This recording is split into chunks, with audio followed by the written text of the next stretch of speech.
Jolof samay bokk ginnaaw bu ñu santee yàlla julli ci yonent bi sant suñu ñaari waajur ñoo ngi sant waa Baxal yépp maa ngi jiital sama nuyoo nag ci kilifa diine yi nga xam ne tey ñi ngi fii toog ak ñi nga xam ne tey ñëwuñu te ngank tey commune Sagata Jolof yépp maa ngi jël sama nuyoo di ko teg ci Mansour Sy mu jaxal ma ko képp kuy kilifa diine ci commune Sagata jàllaleel ma ko bu baax a baax maa ngi nuyu kilifa aada yi nga xam ne tey ñu ngi fi kilifa aada yi nag su ma ko waxee dinaa ci wax chef de village yi nga xam ne tey ñoo ŋànk tey commune Sagata Jolof ma jël nuyoo bi yëpp teg ko ci loxo El Hadji Bassirou Ndaw mu nuyul ma tey képp ku nga xam ne chef de village nga rek njaboote ñëpp maa ngi lay jox sa wàccuwaay bu baax a baax maa ngi nuyu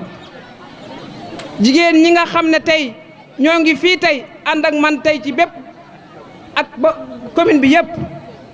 maa ngi nuyu le conseil municipal bu Sagata Jolof maa ngi nuyu bépp responsable bu nga xam ne tey jóge nga ci biir Sagata ñëw tey fii ak ñi ñëwut yëpp maa ngi jël sama nuyoo tënk ko nuyul ma ñëw ñëpp ñu fi teew tey maa ngi nuyu nag ndaw yi maa ngi nuyu képp ku nga xam ne rek tey yaa ngi yeewoo ci Baxal bu ngeen gisee tey ñu yemale foofu suñu nuyoo ndax dafa am lu xew ndax dañoo wax na tey waa Sagata rek la ñu soxla tey ci commune Sagata la ñu soxla tey moo tax tey ñu tënk nuyoo bi ci kilifa diina aada Sagata yi yemale ko ci kilifa aada yi nga xam ne ak kilifa aada yi nga xam ne ñu ngi ci biir Sagata ak kilifa diina yi ci biir Sagata yëpp moo tax tey ñu tënkee noonu suñu nuyoo bu loolu wee dañuy santaal yàlla bu baax a baax dolli luñ ko santoon di sant nag waa Baxal di wax na nag dañoo ñëw pour jàkkaarloo ak yéen li ñuy wax ak yéen nag mooy lan da ngeen ñëw wóolu woon amoon yaakaar ci ñun teg ñu ci bopp commune bi ñu ànd koog conseil municipal yi ànd koog responsable yi ànd koog ndaw ñi ànd koog jigéen ñi ànd koog ñëpp kon yaakaar naa tey bu suñu liggéey jeexee tey war nañoo mën a jàkkaarloog askan wi nag def bilan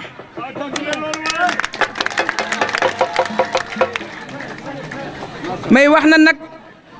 suñu wax tey foofu lañ koy jëme tey bala ñoo wax dara wala ñu def dara dañuy wax tey nag li ñu liggéey ci commune Sagata Jolof li ñu liggéey ci commune Sagata Jolof mooy que buñ fi toogee ak léegi 2014 la woon ba tey jii tey nekk 2021 tey mu nekk tey 7 ans 5 mois ñu yor boppu commune mairie Sagata Jolof ànd ko conseil may wax na nekk dafa am loo xam ne lii nag war naa kaa jàkkaarloog askanu Sagata wax leen ko fi ñu fekkoon Sagata ak fi tey fi ñu indi Sagata tey ak fi ci loolu la ñuy bëgg a waxtaan ak yéen ci loolu lañ bëgg nag leeral leen bu baax a baax may wax ne bala maa wax dara dafa am lu ñu porté woon mooy que bu ñu ñëw fii ci commune Sagata dañ fay fekkoon ñetti forage mu polarisé ñeent fukki dëkk ak ñeent biñ fi toogee ak léegi def nañ fi ñetti forage yu nga xam ne ci PIDC la jaar ci suñuy loxo mi ngi fii ci commune Sagata Jolof fekkoon nañ fi fukki dëkk ak ñaar yu nga xam ne rek ñoom la ndox mi nga xam ne àggoon ci seeni biir dëkk ñu koy naan fanweeri dëkk yi nga xam ne yu ci toppoon yëpp ak ñaar tey yóbbu nañ fa ndox ba mu des tey benn dëkk moo village moo ñu dese tey ci commune Sagata Jolof 99%. Masha Allah. bu loolu wee ñu ñëw nag ci wàllu éducation may wax ne ba ñu ñëw fii am na lu ñu fi fekkoon waaye nag am na loo xam ne li wax dëgg yàlla def nañ ko fi nag ndax tey ku na xam ne chef lieu tey bii commune Sagata Jolof mooy école primaire bii nga xam ne compétence transféré bu nga xam ne mooy suñu sañ-sañ bu ñu dénk mooy primaire yi ñoo fi njëkk a électrifié école Sagata Jolof bi fekkuñ ko woon mu am courant et amoon nañ fa fukki école ak ñett yu nga xam ne amuñu woon ay toilettes fexe nañ ba école bu ne tey am nga toilette fekkoon nañ fi tam juróomi école yu nga xam ne ñoon amuñu woon ndox xale yi dañ doon génn di rotaani fexe nañ tey ba ñooñu am ndox ci biir école bi am na tim école yu nga xam ne tey jii miire wuñ leen woon fexe nañ tey ba miire école yooyu am na école yi nga xam ne woon vraiment que dañu nekkoon ay ñaari classe rek amuñu woon ay bloc amuñu woon dara fexe nañ ba école yooyu tey am ay bloc sanitaire bañ fi toogee 2014 ak léegi benn parent d'élève jëndul kaye wala bic wala bu koy jënd day dem ca dernier jour day mottali waaye juróom ñaari at yëpp ñoo koy appuyer école yi bu loolu wee ku ne xam ne ci wàllu santé bi bin fii ñëw benn poste de santé leen fi fekkoon ak ñetti case de santé mu polarisé woon ñeent fukki dëkk ak ñeent ci benn poste de santé ba ni ñu doon takki saret di dem di jóge fu ne di fii leen doon fajoo si biñ fi toogee indiwaat nañ fi beneen poste de santé ak ñeenti case de santé yu nga xam ne tey jii ñoo ko def fii ci biir commune Sagata Jolof bi ñu ñëw fii fekkuñ fi woon ambulance tey ñaari ambulance mu ngi fi benn ambulance bi ñoo ko wuti ci état bi indi ko fi benn ambulance bi ressortissant yi nga xam ne waa Sagata lañu bokk Sagata ñoo ko teg suñu loxo tey ñu indi ko fii tey muy ñaari ambulance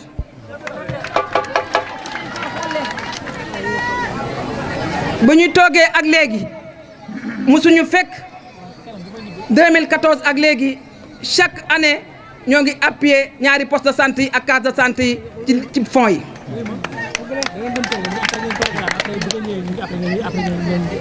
bu ñu jógee foofu biñ ñëwee fii ci commune bi ñaari village rek dong lan fekk ñu électrifier leen biñ fi toogee 2014 ak léegi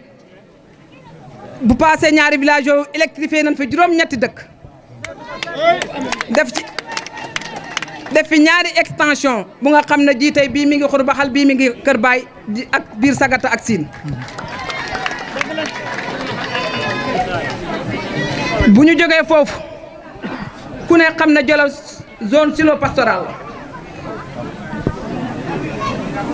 bi ñu ñëw fii am nañu woon agent vétérinaire dañ koo abaloon fu mu nekk pour mu fay fajee ka def wutal nañ ko poste vétérinaire bu am logement ak poste complet bu nga xam ne bii vétérinaire baa nga foofu di fa nekk di fa fajoo di fa fajee def nañ fi 4 parcs de vaccination def nañ fi benn quai d'embarquement bi ñu jógee foofu ku ne xam ne tey bu ñu duggee ci social am na lu nga xam ne fekkoon nañu ko fi waaye yaakaar naa ne du na doyuloon ndax fii ci Sagata Jolof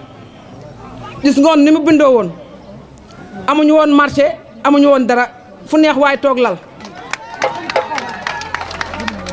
def nañ fi benn al marché ak i cantine ci biir Sagata Jolof def nañ ko Sine Abdou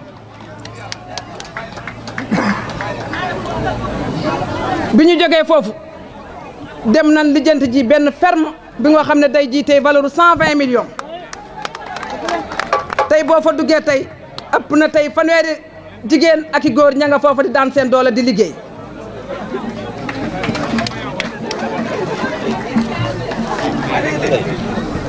ci wàllu jigéen ñi duñu cité dëkk yi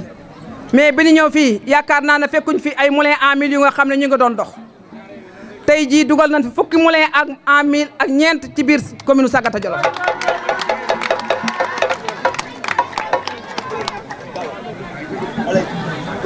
bu ñu jógee foofu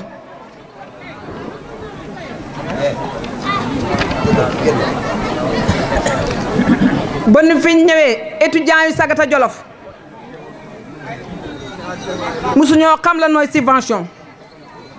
2014 ñoo leen fekk ci campus bi depuis 2014 ak ba 2021 ba nëgë ni ñoo ngi leen di subventionné di leen jàppale les étudiants de Sagata.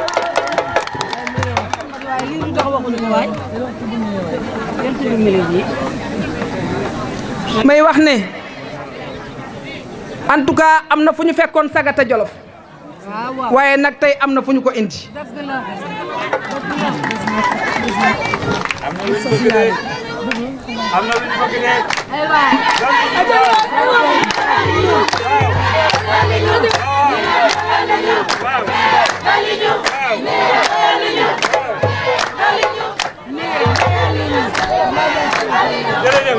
waa jërëjëf may wax ne ku na gis na benn boulangerie mi ngi fii ci biir Sagata Jolof partenaire boobu ñoo ko dem cherche ji indi ko mu ñëw fii tey nekk di ànd ak ñun.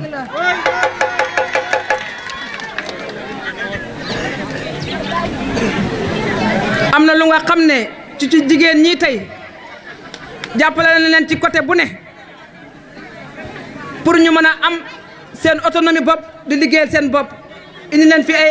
banque yoo nga xam ne ñu ngi liggéey ak ñoom indi leen fi tim appui yu nga xam ne yoo xam ne yi dañ leen koo jàppale mu jóge ci ministre Aly Ngouille Ndiaye ak suñu doole ñu boole ñu jox ñu ciy yënguti daanoo ko jox.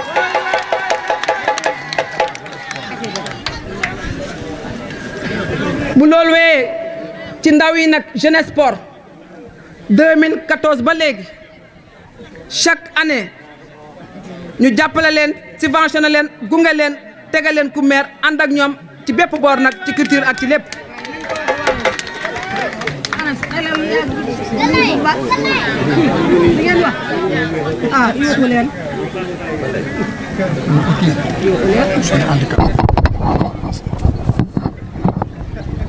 bu loolu wee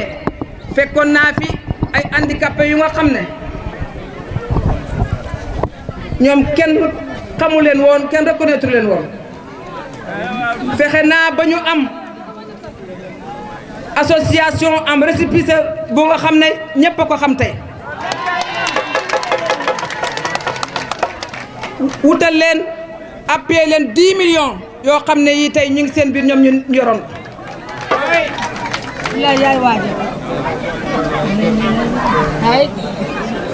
may wax ne nag xam nan bu baax li ñu def ak lu des waaye nag li ñu wax lépp xajut ci benn yoon waaye nag yéene bi ak gis bi xam nan bu baax li jafe-jafe Sagata Jolof te nag ñoo ngi delloo lépp yàlla bëgguñu agsi foofu en tout cas li suñu waxu tey mooy ak li tax ñu yëkkat suñu kàddu mooy ko dénkoon nañu commune Sagata Jolof wax dëgg yàlla war nañoo war a taxaw ne lii leen fi def looloo taxoon tey ñu ñëkk a yëkkati suñu kàddu ba ma ñu dem nag ci leneen encore ñoo ngi sant ñëpp di gërëm ñëpp.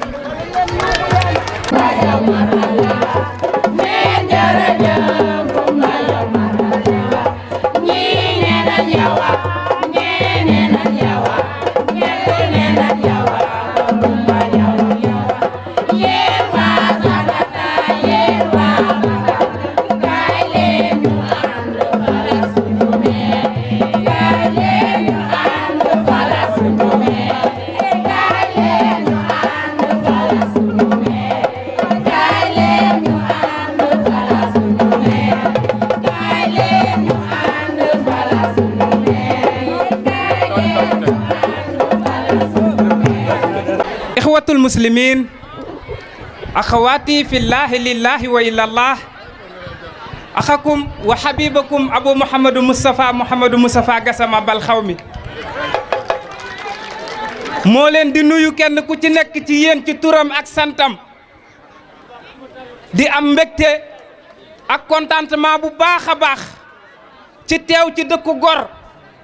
dëkku jàmbaar dëkk boo xam ne képp ku fi juddu rek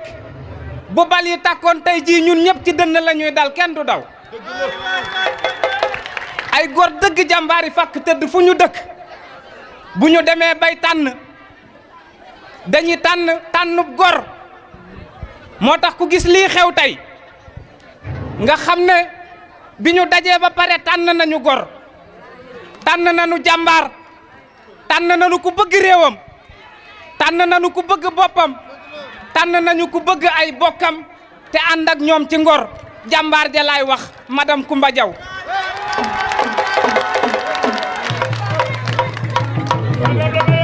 dama toog sànq déglu nga wax bu baax bilan bi nga xam ne moom nga fi def ma ne Coumba Diaw mii de benn jikko rek la am boo xam ne neexuma mooy amul yërmande Coumba Diaw mii amul yërmande waaw xanaa ku nekk ak si dox gox nekkandoo fa ak ay nit nga jël kenn ku ci nekk la mu bëgg nga toog def lu mel ni lii mu def nii waa kii boo ko bëggatee critiquer noo dimbalewu la Coumba yërëmoo leen képp koo xam ne Coumba Diaw neexu la te nga dégg bilan bi non madame la maire yërëmu la yar bi dal na bu baax a baax li ñu la doon doyee defal nga nu ko képp koo xam ne Coumba Diaw neexu la woon baal ma Coumba tooñ na la parce que yar bi dal na la nag li mu war a def lépp def na ko ànd kook ay bokkam def na ko ànd ak 44 villages yi ndax nag dëkk bu ñu la ko joxee nga yor ko 2014 ba léegi taxaw ñu ne la yow kaay ñoo la joxoon dëkk bi suñu doom doon nan jàng loo ci def yéen a déggal seen bopp waaye balaa ñoo mën a jàngi kenn ku ne xam na ne fii ci Jolof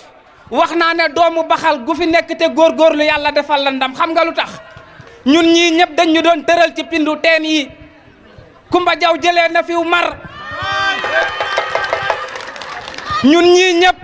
képp koo xam ne nekk nga fii ci biir baxal xamoon nga bu baax a baax jafe-jafe yi fi nekkoon lépp lu ñu la sàcc bu doxee 2 kilomètres dootoo ko gis léegi boo bëggatee sàcc si fooy jaar dëkk yëpp a ngi tàkk madame la maire li nga nu war a defal li nga ci mën ak li nga ci mënul lépp xar nga ci sa tànk tubay ay gor nga ko seqal dootoo ko defati da nga bëgg a bàyyi ñu bañ di nga bëgg a bàyyi ñu lànk nen ñoo bañ ñii li ñu la wax mooy lii nga wax lépp bi nga ko defee ba pare da nga dootul dem da ngay toogaat continuer gis nga réew jom moo koy yor gis nga réew ngor moo koy yor gis nga réew bëgg say bokk moo koy yor gis nga duñu toog rek ñu ne élection mairie jot na nga repassé sa simis kenn xamu la nga passé sa pantalon takk sa karwaat ñëw naan ñu mais eh bien merde liggéey la ñu wax liggéey li ñu soxla mooy duut ci baaraam madame la maire li la war defal nga ko baxal li la war defal nga ko 44 villages yi Coumba Diaw ndawalu guddi la kenn ku ci nekk jàpp nga ne yow la fi nekkal te ku ne xam na ne nag gaaxi tukkal kenn du ko perngal mboccoor ma ne ñi ànd ak yow dañu doon lambatu ba daj la te képp ku daj Coumba Diaw da nga daj li nga xam ne keneen dana daj feneen leneen te du daj lu mel nii jërëjëf.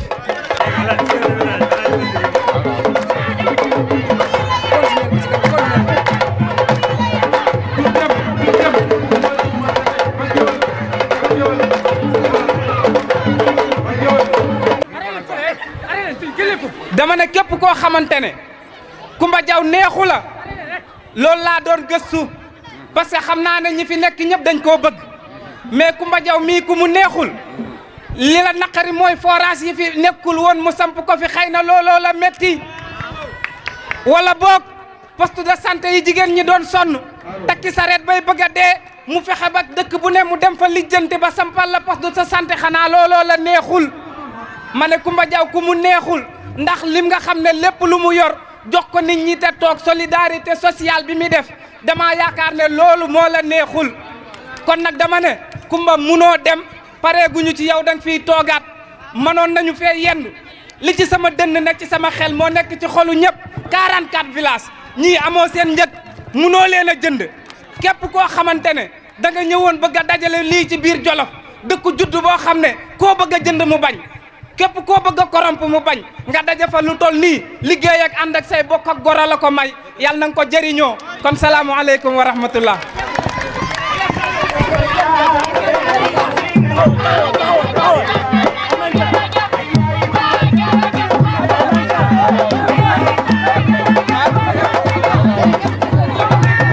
ay waxee de chef de village yaa ngi toog ci seen tur laa leen di nuyoo ci njiital nuyoo bi madame la maire teg ci premier adjoint ak suñ secrétaire municipal bi di nuyu conseil yi yépp nag bàyyiwuma kenn di nuyu waa Baxal yëpp nag di leen jërëjëfal seen coono di rafetlu seen teewaay ak seen taxawaay ñun borom dëkk yi sant nañ yàlla bu baax sant maire tey mooy sun candidat tey ak ëllëg moom lañ jël tey moom la ñuy jël ëllëg ndax moo jëf li ñu waroon a féete ci njaboot gi kumba féete nañu fa defal nañu lépp lu njaboot gi tawat kumba def na lépp kon kumba mooy sun candidat na Macky yëg ne kumba mooy sun candidat na Sénégal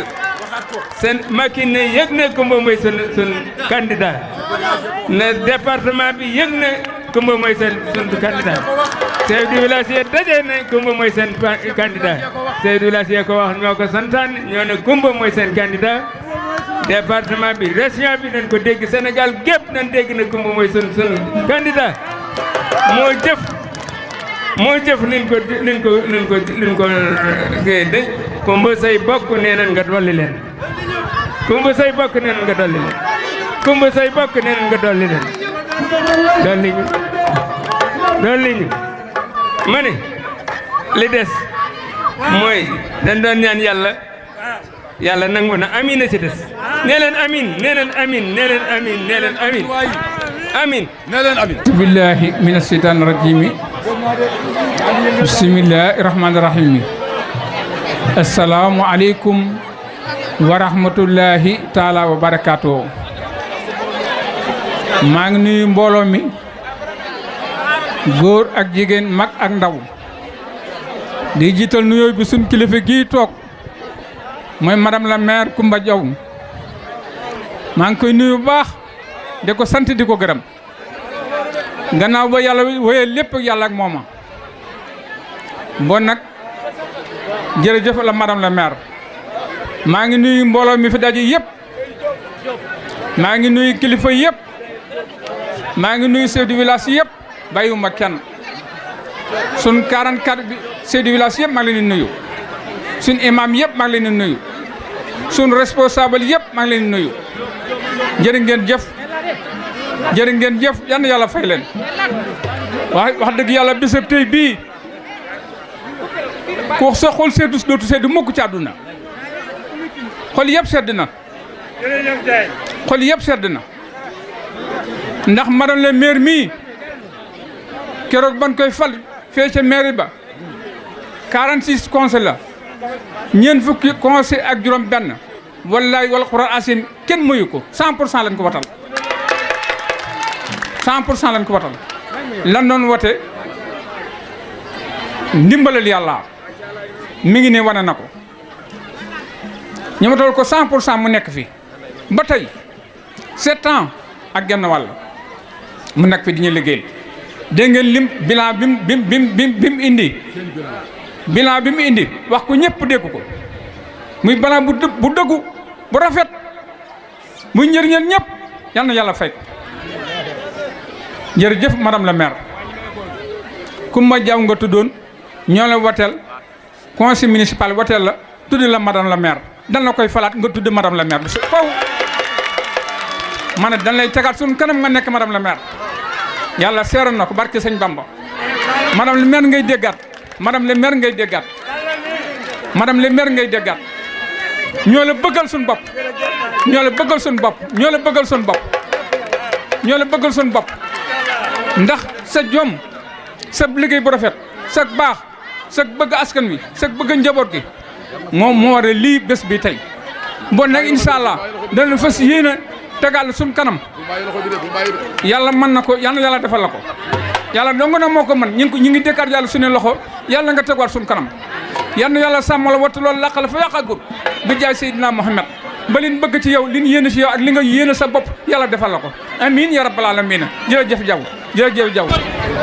wala hawla wala quwwata illa billahi l-azimil azim o eɗen puɗɗoro bisimillahi rahmani rahim yo en kawnire alhamdulillah rabbil alamin banda men min calmani on goto fof indema yettodem salminago wonduga needi a neware salminago wonduga a weltare par ce que salminde nder bande en a hutaki ɓe kutaki mi yotta ko ɗum koƴƴima ko gonga noon mbokk yi mun naa nag bëggoon sax ma wax mais nag demee ngeen bàyyi tuuti ndax boo gisee mu mun dara suma mbokk yi la kon nag dama bëgg nit bu na la bëgg maa la bëgg de bëgg ma sama bopp dalay nax nit bala may gëm yàlla day gëm yàlla gëm boppam gëm mbokkam kon nag ngeen may ma tuuti ma wax sama mbokk yi nga ma ñëwti ci yéen banda men mi salmani on mi wetti on kala jettoor mi wetti on kala salminaanga mi yetti Allah mi yetti on wadde hoto mi an jaaw yettatir hunde fof nde gandanɗa nde hoore ma nde darimi ɗo hannde e bakal laymine nde hetta walla garminede ko Allah pittali moon kala ɓiɗɗo mbimi a mbimami mawɗo kurko debbo a gorko kala hen mo jiimi yomi jahini kam wayno mbiɗɗum tigui tam sabu pondumi kotamon fof homo kam yiya mbiɗɗum yiya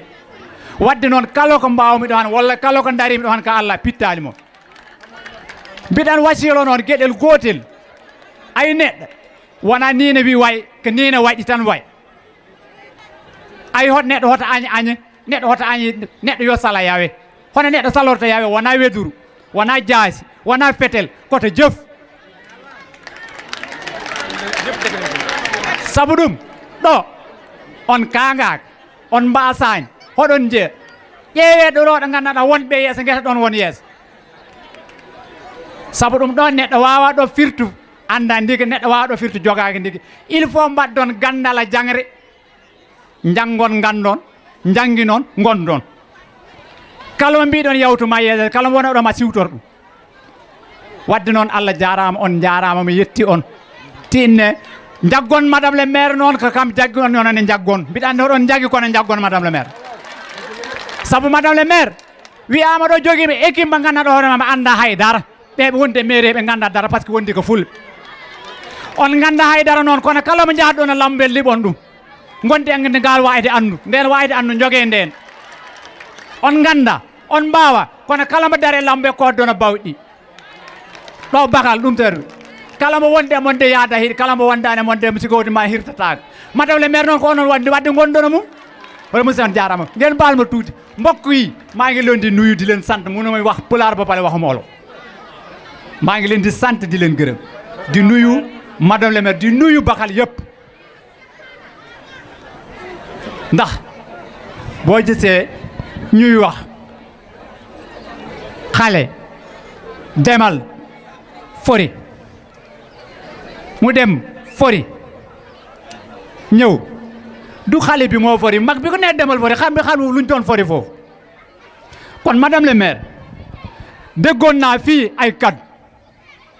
ñu naan madame le maire polam bii nguuram bii du nguur wala polier la nguur dégg nga ci lu ne waaye xañu la lu ne dégg ci dégg lu ne waaye billaay dina la jox lu ne jërëjëf yow yaa ñu ko lebal dinañ la ko fay boobu mot sek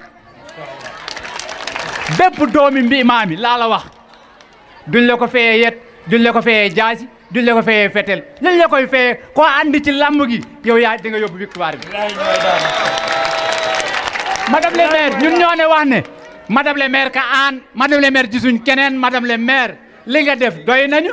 li des itam na xam nañu danga ko def te day ñëwaat danga koy defaat madame le maire yow du yow yaa fol wax sa bopp du yow yaa folaat ñun ñoo la folaat te ñoo lay fol ñoo lay folaat ñoo la foloon ñoo lay folaat madame le maire bu Macky Sall la tax woon bëgg fol keneen na def bu defee ne dinañ la def ñu fol ku fi taxaw fi ñu dóor ñu for la madame le maire mun na Macky Sall mun na yor caution am mu seet ki ko neex mu defal koko bu la ko defalut ñun dinañ def caution dem ci urne yi dugal gagné yóbbu la mairie xam nga ñun xamuñ olof xamuñ pël fii ci Baxal ñun képp ki nga xam ne kii Baxal moo la ñor te doomi Baxal nga Baxal la ñor ba buñ la laalee Baxal laal la buñ la boo ñu lambe rek daj madame le maire lépp li nga xam ne lii mébét nga ko ñu ngi sa kanam ñu ngi sa gannaaw parce que lu tax ñu wax la ko man Gama Baara xam naa doo mébét lépp lu bon depuis 98 juboo ka man ak yow ñu jógee ci juboo ka ñëw APR nga ne ma man la dinañ dem 7 ans ci commune bu Sagata maak yow muy taw muy naaj def na ñaari yoon 7 ans de. madame le maire ñun gisuñ keneen yow lañ gis lu tax ñu gis la yaa ñu gis madame le maire ñun ñooy maire doo maire xam nga bilan bi bu fekkoon ne mënoon nga toog fee njëkk ko ñun mun nañ ko def bilan bi parce que lambatu woo ko bilan bi wax ñun ñëpp mun nañ wax sa réalisation kon nag madame le maire wax bi nañ ko doyal bi madame le maire yow la ba bés bi mu soob yàlla yàlla na ko yàlla dem ki Sagata maa ngi leen di nuyu kenn ku nekk sa tur ak sa sant di jiital ci nuyoo bi kilifa jotaay bi di madame le maire Coumba Diaw di ci teg son adjoint monsieur Mame Balla Ndiaye di ci teg imam chef du village di ci teg les femmes di ci teg tous les responsables de la commune de Sagata Jolof ngeen may ma tuuti parce que discours yi fi jaar yëpp wolof la mais en tant que coordinateur de la COJER communale de Sagata je ne pourrais m'exprimer qu'en français d'abord et puis en wolof pour traduire juste quelques lignes. Et je prendrai aujourd'hui 2 témoins, le discours de Balkhaoumi et le discours de Père Gamou Baraka, qui ont défini en tout cas la personnalité de Madame le maire. Et je vais commencer pour mes propos pour dire juste à Madame le maire que vous êtes une exception. Vous êtes une exception, comme tous les dictionnaires l'ont dit, l'exception confirme la règle et vous avez confirmé la règle. Et vous avez confirmé la règle parce que vous êtes l'unique femme du département de Linguère. Vous êtes l'unique femme maire du département de Linguère. Et vous êtes l'unique femme haute conseillère des collectivités territoriales. C'est cela qui confirme en tout cas votre leadership féminin dans le Sénégal et dans le département de Linguère. Et aujourd'hui, à travers votre bilan, vous avez défié tous les prétendants, et ceux qui étaient avant, et ceux qui viendront après, auront un grand défi à relever, parce que la barre a été rehaussée sur tous les niveaux. Et aujourd'hui, la COJER communale de Sagata est la première d'ailleurs COJER partout dans le Sénégal à prendre une position officielle et claire aujourd'hui de soutenir la candidature de Madame le maire. Ça, je le prendrai témoin aujourd'hui. Et que je lance un appel à mes confrères COJER qui se trouvent au niveau des autres départements et au niveau des autres communes, particulièrement du département de Linguère,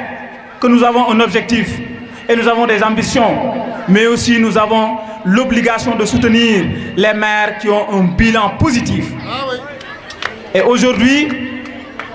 il y a trop de détails, si je pourrais m'exprimer ainsi, mais les faits sont toujours là, les commentaires sont libres. Et aujourd'hui, la déclaration, bien le bilan de Madame le maire fait résonner toutes les bonnes consciences, fait résonner toutes les personnes qui sont animées de bonne foi, que Madame le maire est une personne, est une maire à soutenir, est une maire à réélire. Elle n'est pas complète, elle n'est pas parfaite, mais je pense qu'un deuxième mandat pourrait suffisamment, j'ai bien dit suffisamment convenable pour réaliser toutes ses aspirations dans la commune de Sagata. Et je ferai une déclaration officielle en tant que coordinateur de la COJER pour dire que la COJER de la communale de Sagata déclare solennellement et officiellement qu'elle soutiendra la candidature de Madame le maire aux élections municipales du 22 janvier 2022. Donc, c'est ça, Lola Manona Wach, Taï m'a traduire en quelques lignes. bu ma jox sama naataango yi nga xamante ne bi ñoo bokk COJER man je suis le coordinateur mais am naa équipe bu may liggéeyal ñoo xamante ne bi li may def nii ku nekk ci ñoom mën na ko muy tubaab muy wolof muy pulaar comme ni ñu ko waxee sànq ñëpp a ngi ci biir ndaw ñi nekk ci commune bi ñëpp a ngi ci donc wolof bi dama koy bàyyi ak sama naataango Modou Kandji mu nga xamante ne bii mu nga dëkk ba gang moo taxaw nii sama pegg mu traduiral ñu li nga xamante ne bii jot naa ko fi jukki en français pour que mu gën a leer ci nopp askan wi. mbooloo mi ñu ngi nuyu kenn ku ne sa tur ak sa sant di am mbégte nag si jotaay bi macha allah di nuyu madame le maire Koumba Diaw ak maire Balla di nuyu imam yi fi toog ak chef de village yi di nuyu xudu baxal ñëpp bàyyiwuñu kenn di nuyu suñu président Macky Sall en plus ñu ngi nuyu tamit suñu coordinateur Moussa Sow kon bu ñu dooleele rek moo ñu dooleel muy Moussa Sow bravo à Moussa Sow di féliciter nag sama grand muy coordinateur fii si Sagata Jolof ñu gën kaa xam Khadim Ndiaye di ko ñaanal rek sa kaw sa kanam di am mbégte nag wax dëgg yàlla am si jotaay bi di wax madame la maire même parce que wax nañ lépp dañuy répéter rek répétition la ñuy wax ndax bu ñu déggoo kàddu yi fi jot a jaar macha allah bal xaw mi père Gama ñëpp kon dañuy santaat yàlla bu baax a baax di jël madame la maire rek falaat ko suñu candidat yàlla mën na ko yàlla defal ndax mën na ne lim doon cité kenn ku ne mën na ko muy gang muy feneen Dakar liggéey nag liggéey la ko def tey boo demee gang fële courant baa ngay tàkk ñun bu ñu xamee courant grâce à elle bu ñu xamee ndox grâce à elle moo ne ñi ngi dëkk plus de 10 kilomètres gang melax gang sagat plus de 10 kilomètres tey mu jox ñu ndox jox ñu courant soutenir ñu nag si wàllu santé si lépp kon grâce à elle dañ koy ñaanal rek sa kaw sa kanam waxuñu maire mais député la ñuy wax moom la ñu bëgg dañoo bëgg mu gagné ñu fal ko député si kàttanu borom bi mën na ko yàlla def ñu ngi félicité nag ñëpp di félicité waa gang encore une fois de plus ndax su ma taxawee tey grâce à lui grâce à l'heure kon dañuy santaal yàlla bu baax a baax xëy na damaa kontaan ba mënumaa wax maa ngi nuyu ñëpp di ziar ñëpp di waaw de même que jam jale ak xataali seen courant mi ngi tàkk kon grâce à madame le maire kon madame le maire jërëjëf sëriñ seynaani rajim bismillahi rahmaani rahim suñ mbokk yi ñoo ngi leen di nuyu kenn ku ne turam ak santam di nuyu kilifa yi fi toog di nuyu madame le maire Lion de Bakal di nuyu suñu mbokk jigéen ñi fi toog kenn ku ne turam ak santam di wax ne rek dañuy répéter rek ndax li fi jaar doy na lu ne fàng nag kenn du ko jeex loolu laa yaakaar ndax yéene wolof yéene ko wax gor nag sañ naa wax ne mosuma mais doyaluma kenn du ko wax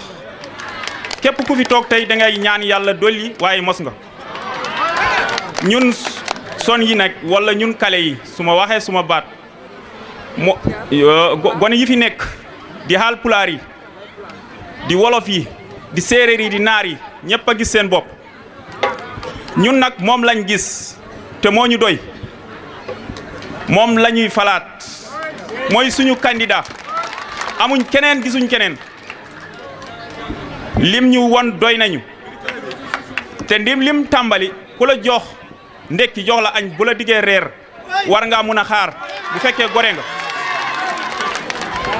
xam naa ne sama yaay Koumba Diaw la lay wax boo amee ñoo lor mooy tégg yi ñi doon defar giri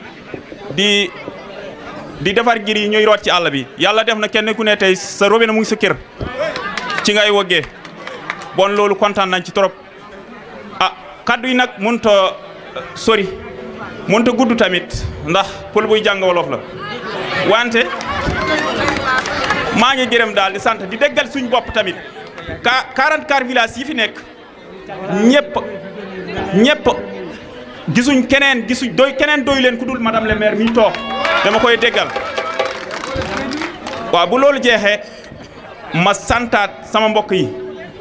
onon wandiraɓe haalpulaar en on calminama on jettama on beltanama kadi onon fof on toranama jaam gande noon o woɗɗo tawno en te kadi woɗɗo naɓi en tawnoɗomo noon waɗiɗo namma te ɗo namma hina feewi walla ɗum yettino e to koye ɗo ni hina wawi tawa dignoɗoma o kaccitari o wenma digma bottari o wenma ci wiyema hirande ndeni ara tenna paɗa ɗum mbasa won te tawi ko en goreɓe heɗen poti andu ko yawtuno keeci ballen ɗum beeli wawa ɗum yettinde hande noon enen fof eɗen ɗo kono enen fof jaggiranen ɗum ha dañca deuxiéme mum mandat o ngam wawa yettinde ko faandi ko hen on jarama ndax loolu moo gën a nekk suñu jafe-jafe bala ñoo na am ndox dañuy sonn bala ñoo na fajo dañuy sonn tey loolu lépp teggal nga ñu ko kon madame la maire ñun amuñu sa fay yàlla mi nga moo am sa fay li nga liggéey ci commune bii ñun gis nañ ko yàlla gis na ko yàlla na ko yàlla fay te duñ décroiser ci yow benn yoon ñi ngi takk suñu digg takk suñuy sér na nga ko bëggee foo ko bëggee rek fa lañ koy defee bu soobee yàlla buñ jigéen ñaa ngi nii yaay seen candidat góor ñaa ngi nii yaay seen candidat chef de village yeeg imam yëpp ak ñiy taxaw kalaatuñ kenn xooluñu kenn gisuñu kenn ku dul yow ñun daal li ñuy ñaan mooy yàlla may la fan bu gudd ànd ak wér ndax liñ bëgg yaa ko yor te yaa ko man yal na la fi yàlla yàggal nga yàgguñu koo doxalal man sëkk man nag kontaan naa bu baax ci xale yu jigéen ji ci kontaan naa ci yéen ba ngeen xëyee ba léegi si kenn demul sa kër yéen ñëpp yéen a ngi taxaw ci ginnaaw madame la maire kon kenn amul sa fay yàlla rek moo am seen fay toppewu leen ko dara nag lu lim jëf jum rek jim jëf moo tax ngeen topp ko ndax yéen benn jigéen laa la wax fi ne nii dem taxawaaloo mel ni moroomu jigéenam kenn ku nekk yaa ngi liggéey dafa fajal sa bopp say aajo kenn ñëwut kenn waaw kenn ku nekk la lay fajal say aajo yaa koy def nii ay jàmbaar ngeen ay liggéey kan ngeen suñ ko toppee ak ngor ak bëgg ko moo tax ngeen topp ko waaye yéen leen a jërë yéen a koy liggéey muy lu wér péng di am kontaan te nag bu mat sëkk di leen ñaanal yàlla lépp li ngeen bëgg yàlla nañ ko bur yàlla defal wax dëgg yàlla damaa kontaan sax ba li ma bëggoon a wax lépp mënu ma ko wax ndax kontaan ak mbégte maa ngi gërëm sama mbokki jigéen di gërëm góor ñi jigéen mag ak ndaw bàyyiwuma kenn képp koo xam ne kii teew nga fi rek yàlla na la yàlla fay ci barke Seydina Muhammad sallallahu alayhi wasallam li ñu soxla yàlla nañu suñu maire bi nekk député maa ngi sant ñëpp maa ngi juutal ci nuyoo bi madame la maire ak Asuyam ak Bala Ndiaye ak koy si fi teew yëpp ak waa Bakal yëpp ñu fi teew man sama wax du fi bari li may ñaan yàlla rek li may ñaan ma ne lu may ñaan yàlla rek yàlla nañ suñu maire bi nekk député lu may ñaan yàlla suñu maire bi nekk député loolu lay ñaan yàlla asalaamaaleykum nuyu naa ñëpp.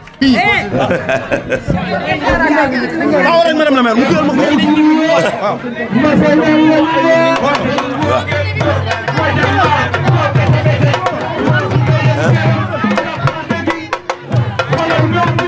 di nuyu chef de village yi fi teew di nuyu conseil ruraux yi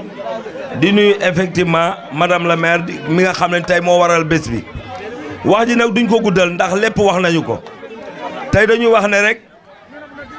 madame la maire du ñun ñoo koy falaat dañ koo faloon waaye falaat na boppam ndax bilan bu rëy bii mu def fii bilan bu leer nañ bii nga xam ne nii da koo def tey moo ko may fit mu mën a toog jàkkaarloog askanam bu ngeen dégloo fii ci 19 communes yi amul benn commune bu maire ba toog ne kaay leen askan wi ma defal leen bilan moom moo ko fi def ak Aly Ngouille Ndiaye tey Aly sax dafa woote ne ñëw leen waaye kii dafa woo baxal gi yëpp 44 villages yi wan leen bilan bu leer nañ tàggale jigéen ñi ak rootaan tàggale jigéen ñi ak wël tàggale jigéen ñi ak di yéeg ci charrette di dem hôpital donc loolu ak leneen ba tax na tey askan wi yow la ñu wóolu askan wi yow la ñu xam askan wi yow la ñuy gis puisque nag toogoo tey ba soxla leen door leen a woo da ngaa dëkk ak ñoom ànd ak ñoom saa su ne fu ñu nekk nga fekk leen fa soxla suñu am nga fekk leen fa xaaroo ngénte du sarax du dëj du leneen toujours yaa ngi ak ñoom donc loolu tey buñ la delloo ne dañ lay falaat loolu mooy dañ lay delloo njukkal tey lii bésu delloo njukkal la donc askanu Baxal ñoo ànd góor jigéen mag ak ndaw baykat sàmmkat ñëpp imam ak chef de village yëpp ànd nañ ne dañ lay falaat pour un deuxième mandat ndax it dañoo mos donc dañoo bëgg a mosaat ci la ñu toll donc léegi am na ku ko fi wax ne joxe nga añ joxe ndékki reer bi gëm nañ ko ndax xam naa ne am nañ lu ñuy dese muy yoon yi nga xam ne moo war a lëkkale suñ dëkk yi ak yeneen village yu ñu war a électrifier loolu yëpp yow yaa ñu ci doy te wóolu lañ la ci moo tax ñun ñëpp ànd nañ tey def une déclaration ne yow yaay suñu candidat. voilà yow yaay suñu candidat tey yaay suñu candidat ëllëg. te ñun ñëpp taxaw nañ ci sa ginnaaw fas leen laa jàppale ba victoire ba waxuma la sax ndax boo xoolee tey mbooloo mi fi yendu yaakaar naa ne mairie bi waxatuñ ko mi ngi suñu loxo waaye dañuy ñaan ñu am taux de pourcentage bu mag a mag a mag boo xam ne nii tey ñun ndax li ñuy xaar tey député maire la ñuy xaar dañoo bëgg ñu wax madame la maire député maire Coumba Diaw député maire de Sagata Jolof wasalaamaaleykum wa rahmatullah waaye nag damay sargal samay mbokk baal ma rek kan ndax tey buñ ma xamee buñ ma déggee wala ma man dara waa Caara tax falaa dëkk falaa cosaanoo falaa juddoo falaa jànge tey fu ma ñemee taxaw di wax rek ñoom ñoo tax donc ma leen di jaajëfal bu baax ndax ci suba ba léegi ñu ngi xëy fi la ñuy yendu booba ba léegi ñu ngi koy waaj donc maa ngi leen di jaajëfal bu baax sama rek Pape Ndiaté Pape Sarr nga xam ne fu moom nitu madame la weer la woon pour toujours. jërëjëf kon Fane Ndiaye jant bi ci kër gi wuyul léegi nag mboolem lu chef de village. Sous la demande des populations de la commune de Sagata Jolof qui ont constaté avec satisfaction le bilan de nos mandats, ont voulu me reconduire à la tête de la municipalité de Sagata Jolof. Je m'en réjouis avec fierté. Merci beaucoup. Ainsi, j'accepte et m'engage avec toute la population du Bakhal, derrière son Excellence, le président Macky Sall, et déclare solennellement ma candidature à la candidature aux prochaines élections municipales du 23 janvier 2022 pour continuer notre dynamisme à la tête de la municipalité de Sagata. Merci de votre confiance renouvelée. Merci beaucoup. jërëjëf waa Sagata. jërëjëf waa Bakhal. jërëjëf maire. merci maire. yal na yàlla defal ko. bu loolu wee maa ngi santaat yàlla bu baax a baax julli ci yonent bi. sallallahu alayhi wa sallam. dama wax ne maa ngi nangul tey population Sagata yi nga xam ne tegoon nañ ma ci bopp commune bi ma yoroon ko def tey bilan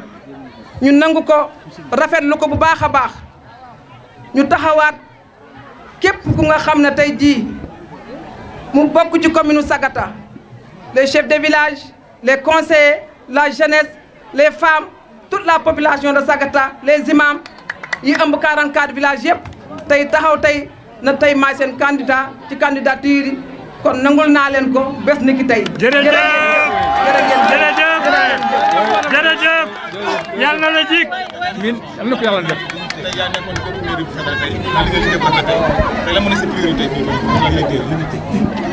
bu loolu wee ndek nangul naa leen tey ci candidature ci candidat yi dama wax ne sama mébét ak sama yéene mooy àggale sama liggéey ci commune Sagata Jolof. ma ne may dalal xelu waa Sagata ma leen di wax na leen dañoo door rek am lu ñu def ñoo ngi am yaakaar na bu ngeen ñu tegaatee ci bopp commune bi lépp lu nga xam ne tey jii jafe-jafe la woon lu jëm ci wàllu ndox jëm ci wàllu électrification jëm ci wàllu santé jëm ci wàllu yoon jëm leneen ak leneen xam nañ li ñuy xaar incha allah rabbi ci éducation beeg yëpp fas nañoo yéene tegaat suñu tànk ànd koog yéen dox ko def ko ba jox leen résultat. kon loolu laa bëgg a dalal xelu waa Sagata loolu laa bëgg a dalal commune Sagata ne leen incha allah rabbi fas nañoo yéene continuer suñu programme bu ngeen ñu tegee ci bopp bu ngeen ñu delloowaat ci bopp commune Sagata Jolof jërë ngeen jëf waa Baxal jërë ngeen jëf waa Sagata jërë ngeen jëf presse bi maa ngi sant ñëpp nag di gërëm ñëpp di beral cant nag sama conseil municipal bi mi nga xam ne tey ki ci bopp bi duma wax sama bopp muy sama premier adjoint di El Hadji Balla Ndiaye ma jël nuyoo bi mu santal ma tey képp ku nga xam ne tey bokkoon nañ tey liggéey bii tey ñu dénkoon ñu ko ci commune Sagata Jolof maa ngi sant bu baax presse bi nga xam ne tey ci nouveau département bii tey ñoom ñëpp tey teew fii tey du ma lim seeni tur du ma lim ke média bu ne fa nga jógee mais gis naa seen taxawaay gis naa tim li ngeen di liggéey ci département de Linguère bi kon ñoo ngi leen di ñaanal yàlla gën ñu jàppale yàlla gën ñu teeteel ba nga xam ne fi ñu nam ma jëmee suñu Jolof gi ñun ñëpp ñu ànd ko defandoo ko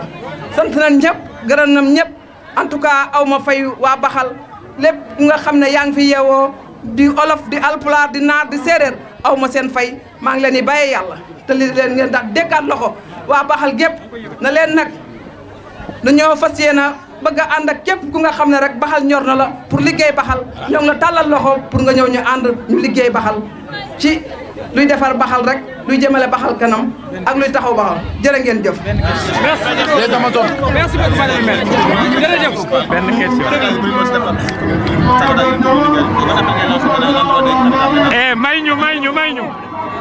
may ñu. ma ne tey ñu ngi dégg mu laaj élection. may ñu waay rajo bi may ñu. madame le maire tey ñu ngi dégg mu laaj élection locale. candidat yu bëri si yeneen communes yëpp tey madame Koungheul Sagata am na ay candidat yu bëri tey ban appel ngay lancé maintenant ban appel ngay lancé maintenant à l'endroit des candidats yi nekk commune Sagata pour may élection apaisée. waaw li may lancé mooy que dama wax ne fii suñu Jolofa fii suñu Baxal la fii suñu commune la kenn du ko xar ñaar ñun ñëpp ay bokk kese lañu dama wax ne ni ma nangoo sama candidature ci candidature yi ni ma nangoo nekk ci gannaaw derrière le président Macky Sall di ko liggéeyal ak ñi mu ànd ak laay nangulee keneen ñu def ko nag ci jàmm ci fair play lépp lu nga xam ne rek luy dox ci jàmm ak luy defar pour dëkk bi jëm avancé jëm kanam maa ngi koy lancé sama yeneen nawle parti yi nga xam ne ñu ngi ñoo bokk commune bi ak village yëpp ñu dal ànd ak dal te xam ne rek yàlla moom lu mu def noppi na ku mu teg ci bopp bi ñu xam ne kooku la waaye nag buñ ci yàq dara buñ ci ñaawoo ci dara ndax ñoo bokk lépp jërë ngeen jëf